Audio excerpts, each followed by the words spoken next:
નમસ્કાર દર્શક મિત્રો, બોટાદ દસ્તક ન્યૂઝમાં આપનું હાર્દિક સ્વાગત છે અને હું છું એલડી મકવાણા। આપ જોઈ રહ્યા છો બોટાદ દસ્તક ન્યૂઝ।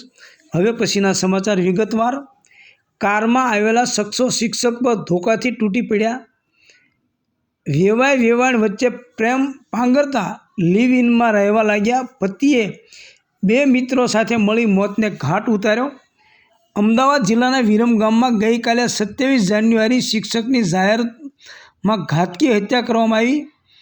કેપી શાહ સ્કૂલમાં ફરજ બજાવતા 40 વર્ષીય નરેશ ચાવડા પર સોમવારે સવારે માંડલ રોડ સ્થિત પેટ્રોલ પંપ નજીક કારમાં આવેલા 3 શખ્સે જીવલેણ હુમલો કર્યો હતો। એક બાદ એક ત્રણેય શખ્સ કારમાંથી લાકડાના દંડા ધોકા કાઢીને શિક્ષક પર ફરી વળ્યા હતા। આ સમગ્ર ઘટનાના સીસીટીવી ફૂટેજ પણ સામે આવ્યા છે। હાલ આ મામલે પોલીસે ફરિયાદના આધારે ગુનો નોંધી આરોપીઓની શોધખોળ શરૂ કરી છે। સુરેન્દ્રનગર જિલ્લાના વડગામ ખાતે રહેતા નનુભાઈ ચાવડાએ વિરમગામ પોલીસ સ્ટેશનમાં કલા ગોહિલ, અજીત ગોહિલ અને જયશંક કટારિયા વિરુદ્ધ હત્યાની ફરિયાદ કરી છે। ફરિયાદી નનુભાઈએ ફરિયાદમાં જણાવ્યું છે કે તેમનો પિતરાઈ ભાઈ નરેશ વિરમગામની કેબી શાહ સ્કૂલમાં શિક્ષક તરીકે ફરજ બજાવતો હતો। નરેશના હાસલપુર ખાતે રહેતી અલકા સાથે લગ્ન થયા હતા। ગઈકાલે નનુભાઈ ઘરે હાજર હતા ત્યારે તેમના સંબંધી જગદીશનો ફોન આવ્યો હતો અને કહ્યું હતું કે નરેશ પણ જીવલેણ હુમલો થયો છે। નરેશ જ્યારે પોતાનું એક્ટિવા લઈને પસાર થઈ રહ્યો હતો ત્યારે એક કારમાં 3 જણા આવ્યા હતા। નરેશ પર લાકડી સળિયાથી હુમલો કરી દીધો હતો। આ ઘટનામાં નરેશને તાત્કાલિક અમદાવાદની એસવીપી હોસ્પિટલમાં સારવાર માટે ખસેડવામાં આવ્યો હતો, જ્યાં તેનું મોત થયું છે। આ સમગ્ર મારામારીની ઘટના સીસીટીવી કેમેરામાં કેદ થવા પામી છે।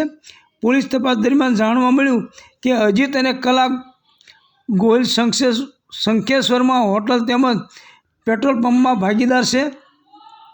આ મામલે અમદાવાદ ડીએસપી ઓમ પ્રકાશ જાટે જણાવ્યું હતું કે કાલે વિરમગામ ટાઉનમાં લક્ષ્મી પેટ્રોલ પંપ સામે હત્યાનો બનાવ બન્યો હતો, જેમાં પ્રાઇમરી સ્કૂલના શિક્ષક નરેશ ચાવડાની 3 શખ્સે હત્યા કરી છે। આ ત્રણેયની ઓળખ થઈ છે। આરોપીને ઝડપી પાડવા માટે એલસીબી, એસઓજી સહિતની ટીમ કામે લાગી છે। મૃતક નરેશ છેલ્લા 7-8 મહિનાથી એક પરિણીત મહિલા સાથે પ્રેમ સંબંધમાં હતો અને બંને મૈત્રી કરાર કરીને જોડે રહેતા હતા। વિરમગામમાં ભાડુઆત તરીકે બંને રહેતા હતા। આ વાતનું મન દુઃખ રાખીને મહિલાના પતિએ અને તેના એક પેટ્રોલ પંપના પાર્ટનર અને એક સંબંધી એમ ત્રણેય મળીને નરેશનું મર્ડર કર્યું હતું।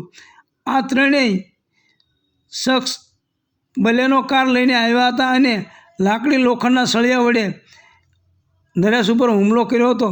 ત્રણેય શખ્સ પાટણના રહેવાસી છે। મૃતક સુરેન્દ્રનગરના પાટડી જિલ્લાનો છે અને અહીં વિરમગામમાં શિક્ષક તરીકે ફરજ બજાવે છે। પ્રાથમિક તપાસમાં સામે આવ્યું છે કે મૃતક નરેશની